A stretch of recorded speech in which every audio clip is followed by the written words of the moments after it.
Good morning बच्चों, कैसे हैं आप लोग।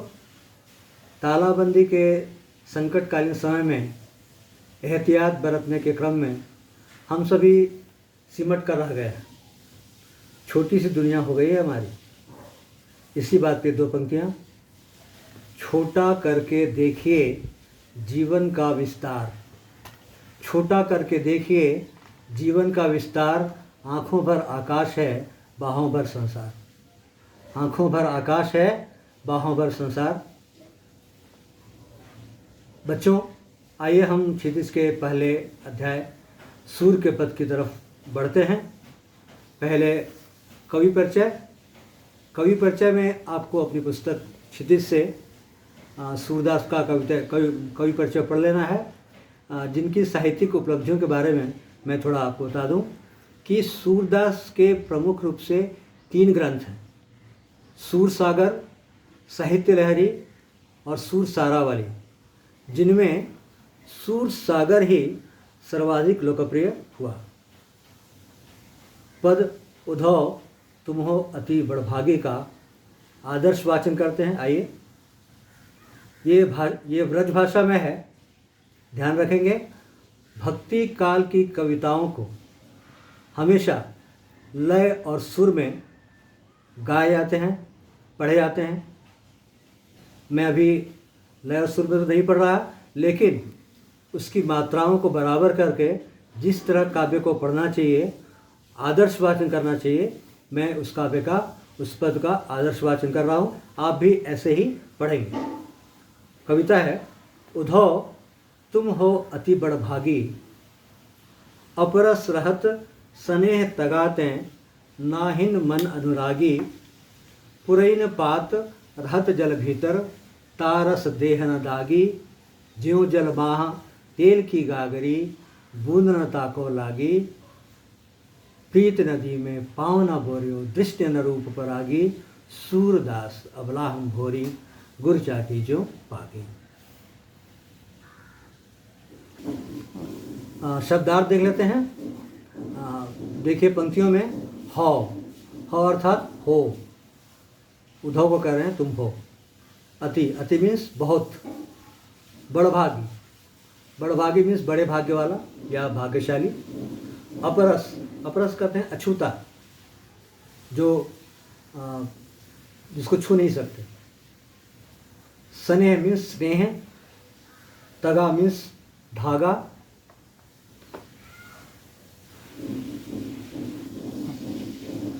तगा धागा या बंधन। नाहिन नहीं, अनुरागी प्रेम से भरा हुआ। पुरैन पात, कमल के पत्ते को कहते हैं, कमल के पत्ते को पुरैन कहते हैं, पुरैन पात।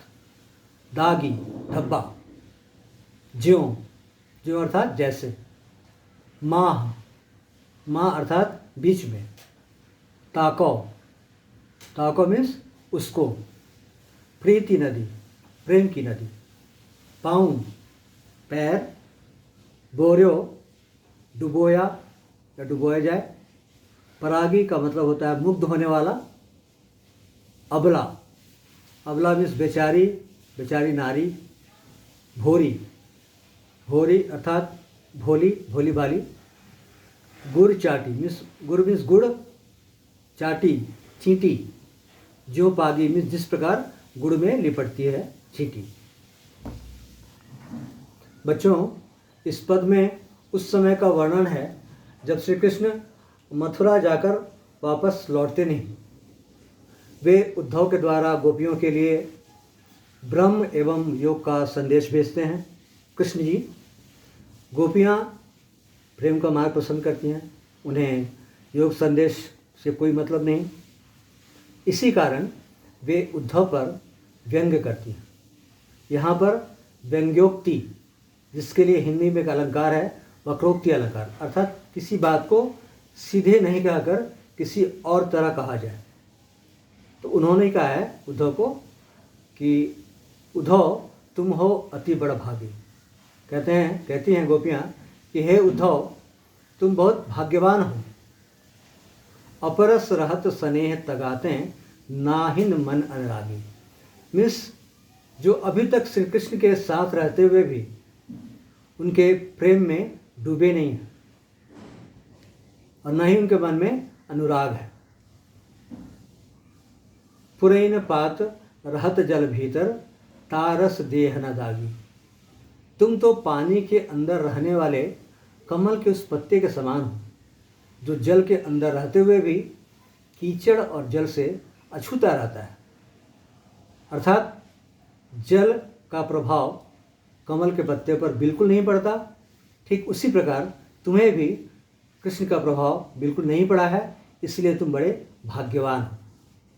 आगे कविता है, ज्यों जल माह तेल की गागरी बूंद न ताको लागी। जिस प्रकार जल के बीच में तेल के गागर को डुबोया जाए तो उस तेल के गागर में जल का एक बूंद भी असर नहीं होता है, ठीक उसी प्रकार तुम पर कृष्ण का थोड़ा भी असर नहीं है, इसलिए तुम बड़े भाग्यशाली हो, बड़े भाग्यवान हो। प्रीति नदी में पाँव न बोरियो दृष्टि रूप परागी। तुमने तो किसी के रूप पर मोहित होकर अभी तक किसी से प्रेम किया ही नहीं, अर्थात कृष्ण से प्रेम किया ही नहीं। लेकिन हे उद्धव, सूरदास अबला हम भोरी गुर चाटी जो पागी। वो कहते हैं कि हे उद्धव, हम तो भोली भाली अबलाएं हैं, हमें तो तुम्हारी तरह कोई ज्ञान नहीं है। जिस प्रकार चींटियाँ गुड़ से चिपक जाती हैं, ठीक उसी प्रकार हम भी श्री कृष्ण के प्रेम में डूबी रहती हैं और हमारी स्थिति वही हुई जो चींटियों का हुआ।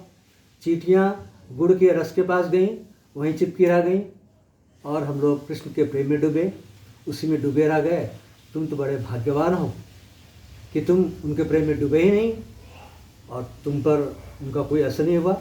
इस प्रकार हम देखते हैं कि गोपियाँ उद्धव पर व्यंग्यवान करती हैं, व्यंग्योक्ति करती हैं और उसे भाग्यशाली वास्तव में उन्हें भाग्यशाली कहकर उन्होंने ये सिद्ध कर दिया है गोपियों ने कि उद्धव भाग्यशाली नहीं बल्कि सबसे बड़े दुर्भाग्यशाली हैं। इस काव्य की सबसे बड़ी खूबसूरती यही है कि उद्धव को उन्होंने बड़भागी कहा है।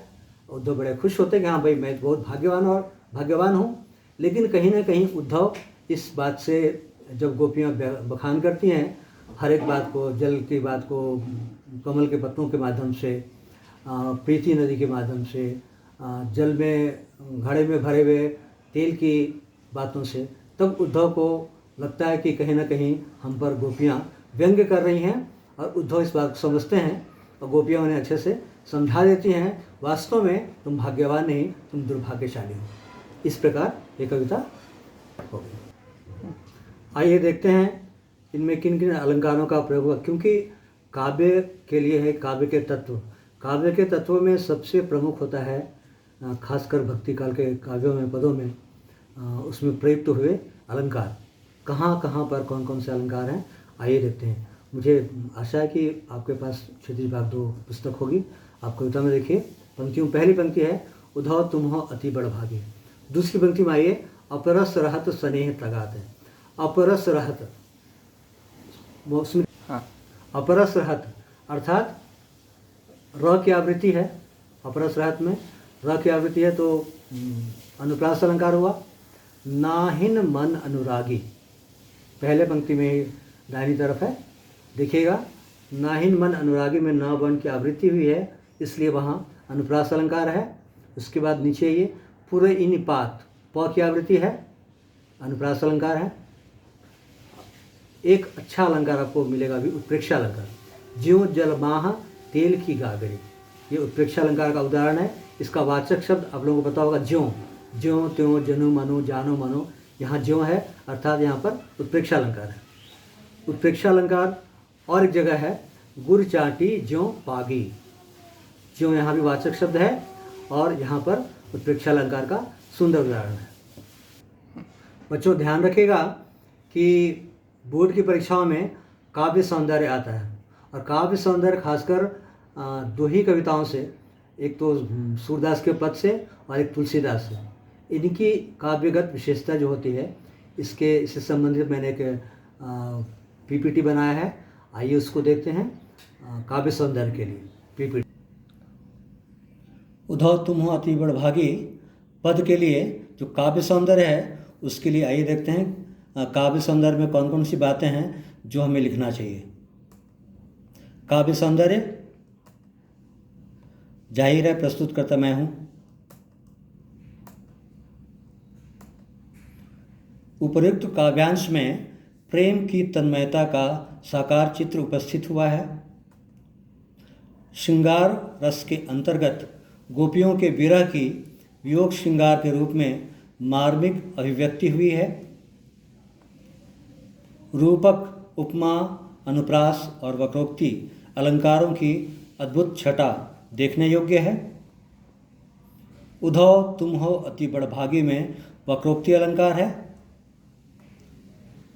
काव्यांश में ओज और माधुर्य गुण हैं। ये गुण काव्य के होते हैं। काव्य में संगीतात्मकता के कारण लय व तुक का समन्वय मिलता है और ब्रजभाषा का माधुर्य है। ये हो गया काव्य सौंदर्य। बच्चों, इस काव्य सौंदर्य का एक स्क्रीनशॉट जरूर ले लेंगे आप। स्क्रीनशॉट लेंगे तो आपको लिखने में सुविधा होगी, क्योंकि यह लिखा कहीं आपको लिखा हुआ मिलेगा नहीं। तो बेहतर है कि आप इसका स्क्रीनशॉट ले लें और इसी काव्य सौंदर्य को अपनी कॉपी में लिख लें। धन्यवाद। इस तरह से पहले पद को हम लोगों ने देखा, पढ़ा। कृपया घर में इसको बार बार देखते रहें, पढ़ते रहें, लिखते भी रहें। इसका जो प्रश्नोत्तर है अभ्यास में, वहाँ से प्रश्नोत्तर ज़रूर कर लें और स्कूल खुलने के बाद अपनी कॉपी दिखाएं मुझे। और सुरक्षित रहें, घर में रहें, माता पिता का ख्याल रखें, अपना भी ख्याल रखें, खुश रहें। धन्यवाद।